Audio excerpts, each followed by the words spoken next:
I appreciate that. As long as you let your husband know that I'm just coming there for the gumbo. I'm just coming there for the gumbo. That's all. Just let it lay. Honey, I got a new friend from Chicago. He's a radio personality. He just want the gumbo. He don't want nothing else but the gumbo. So Well, listen. Have you heard about stuffed bell peppers? Do you guys fix that in Chicago? yes, I do make stuffed bell peppers. So I Okay. Well, you haven't had a New Orleans bell pepper though.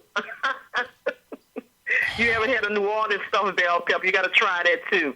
I make some mean peppers. see, so I don't want you making no mean peppers and end up have to marry you and pushing your husband out the Oh no, indeed, no. We don't want to do that. No. So you find somebody who can make mean bell peppers better than you. that I can find and but no, I don't want you making no bell peppers and I get stuck down there in New Orleans and become.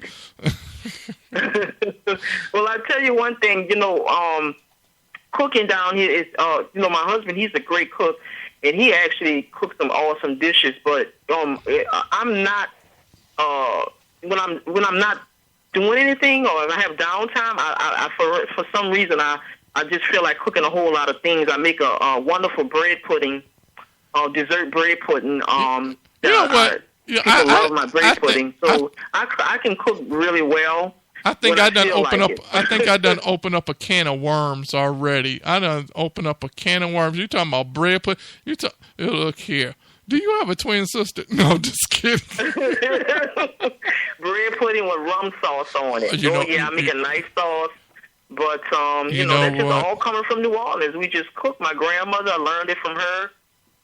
Everybody in my family can basically cook. Even the men in my family can cook. You should do a play. You should do a play about cooking and with some pralines. Wait, which is some pralines? Yeah, yes.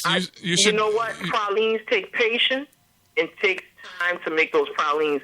And I can tell you, when I was younger, even my early 20s, I made the best batch of pralines I ever made in my life. I've attempted to make those pralines the best way I can, but I remember this particular batch that came out perfect. But you really have to make sure you have enough sugar, milk, and cream, and you have to get there and stir that pot and stand there and watch that, because you don't want any rubberish pralines. But some people here, just friends of mine, one of my cast members, Marcus Sage, he's an awesome cook, and he has a cookbook.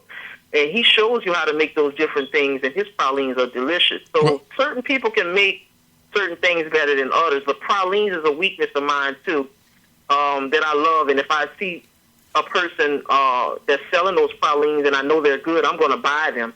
And you have to be careful. If you buy too many of them, you just can sit there and eat all of them at one time.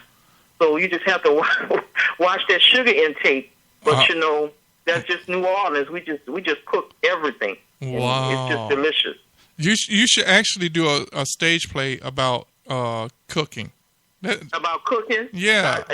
You know what? The sky is the unlimited skies. I mean, it's just so many ideas you can work with. New Orleans, and I think you kind of inspiring me to do just a culture play just on New Orleans and what we do. You're kind of inspiring me here to write something. So wow. I think you just started something. Well, you don't started something, so I'm giving it back to you. You done started something talking about how good your gumbo and your no, I have to put your husband out. Tell him go hit the road, Jack. But so you never been here in New Orleans?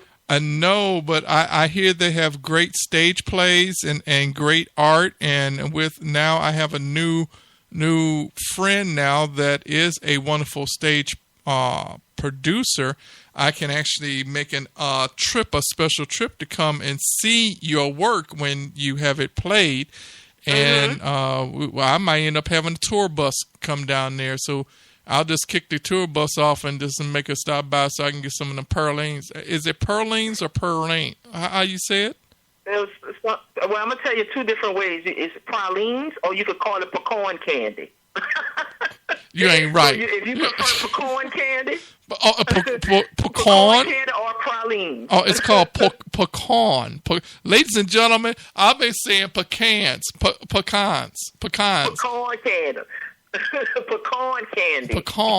Pecan candy. Yeah, I'm gonna speak some New Orleans here, y'all. So y'all are gonna have to understand. Rob G gonna have a new dialect off of he get off this radio, and he gonna speak some Parlin. And did I just say Parlin? Is that the correct way? Praline. Praline. Okay. It's pronounced praline. Praline. Okay. Mm-hmm. Or if that's too hard for you, pecan candy. Pecan. You know what? You need to put that in your playbill in the back for illiterate people like me who come and visit your stage work from America. I mean, you're not illiterate. It's just New Orleans. We just speak a different way here too. So it's just different cultures that speak different languages. So don't say that. It's just some people. I have to tell people say my name first for people to pronounce it correctly. So it's just that way. Oh, okay, all right, ladies and gentlemen, we have the Parlene lady here, and she gonna partake in us with some of her good flavors of her play, and it's some of that deep down south, not that swamp style, but it's gonna be some of that New Orleans style. A little kick, better than Popeye's chicken. Yes, and the wonderful thing about that, sir, is when you do plays or productions, somebody always can relate to some character in your play. Wow. In your production, somebody can always, that's my grandma, that's what my grandmother does, that's my grandpa, that's the uncle. So that's the great thing about art. Wow. Yeah. Wow. That's the great thing about art. Somebody always can relate to the story that you're telling or the character that you have. Okay. Well, we are looking forward to meeting you and being a part of your wonderful work and hearing it and seeing it. And we grace you with open arms. You are more than welcome anytime you have something going on. You want to call Smooth 90.5 FM, WGSJBC Radio, you're more than welcome. And we open you with open arms. And we want to thank you. Thank you very much. Thank you so much for having me on the show. God bless you. And you continue to do the work that you're doing of letting artists come on your show to talk and to have a little laugh and to talk about our productions. I really appreciate this. Oh, I appreciate it more than you ever know, because I have a new friend who's going to ship me some gumbo. You're funny. I need to put you in one of these plays. Well, hey, I do characters now. I tell you, my brother, don't you do that again. I do many characters. I can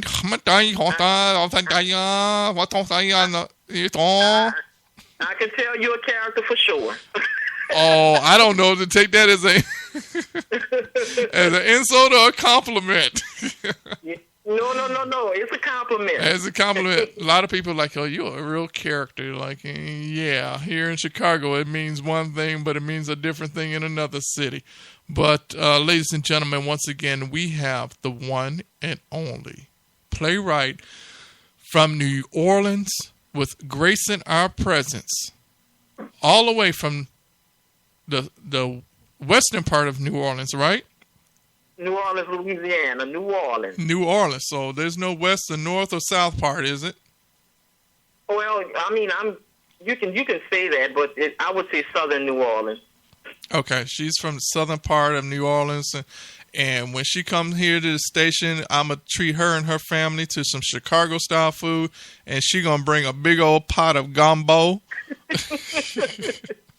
She gonna have gumbo in her car. I'm gonna have it in my car, or maybe on the plane. It wouldn't even get here if it wouldn't even get here. I think I might have to ship some dry ice to you to put it. Oh my God! Oh yes, indeed. Yeah, wow. Keep it in that pot. Now I don't want it taken dipped out the pot. I want it stayed in that pot. You know, you want to stay in the pot, huh? I wanted to stay in the pot so it can. You want the whole pot with the gumbo in it. I want the whole pot, and then I can sit in your stage play. Matter of fact, just have the gumbo at your stage play, and I can just sit there and dip out the pot with a big old spoon and watch your stage play with some cornbread. You know that. Oh my goodness, yes indeed. I just had some pralines with me with some Kool-Aid next to it. So, oh Lordy, some Kool-Aid. You are so funny. Hey, I mean, that's another thing that now that you're saying that I do. My first production was a dinner play, actually. Really? In 2011, when my husband and I formed Two Duplessis Entertainment. We had a dinner play, and it was sold out. So my goal is to go back to doing full-fledged dinner play. That's what I would love to do. I think it brings back the class and entertainment. It brings back just the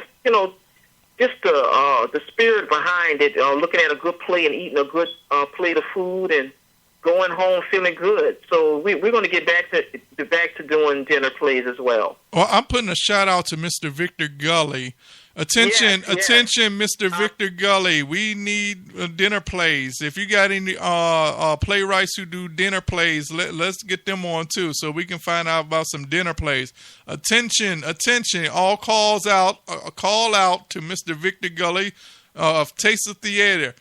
Hopefully, your production is a dinner play too. Yes, that's my goal, to get up there by you guys. Well, you just said a new word for us: dinner play.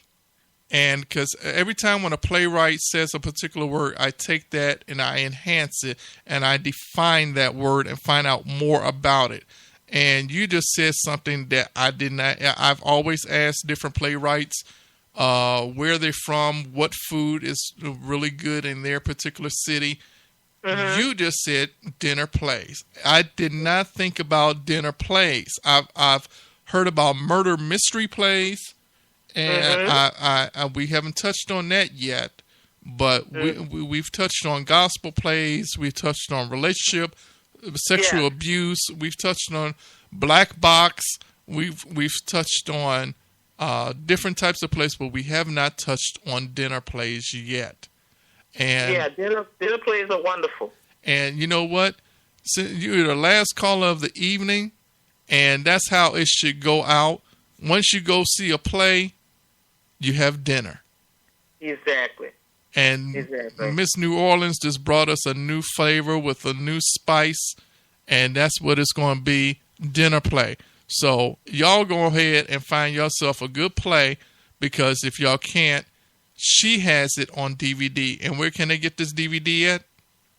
Like I said, my website is under construction, but if you would like to, just go to my website. It's a long one, but I'll read it out to you, and you can and it's also online. Like I said, you can Google me online. But if you want to just go to my website, it's www.wix.com, and then you're going to have /TJ Dupless DUPLESS /TJ Entertain.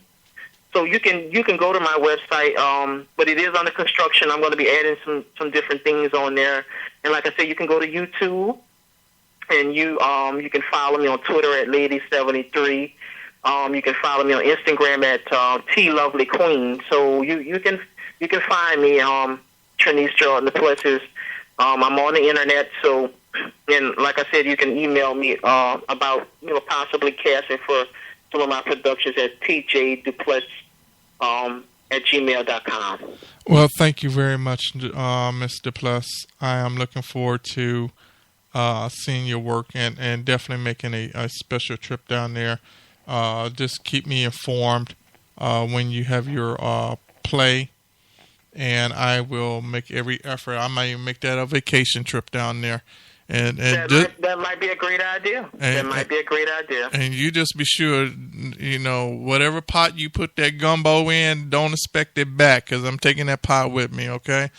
How long is the drive? Tell me, because I'm not getting on no airplane with no It'll be like me going to Philadelphia, bringing some Philadelphia hoagies back on the airplane, and people sniffing up their nose like a pack of dogs. So I'm gonna have. I want to know the best route to drive down there to New Orleans, so I can have that pot sitting right next to me and dipping and driving with some Popeye's chicken. Oh my goodness, yes indeed. I don't blame you. I don't blame. And again, before we end the call, I would like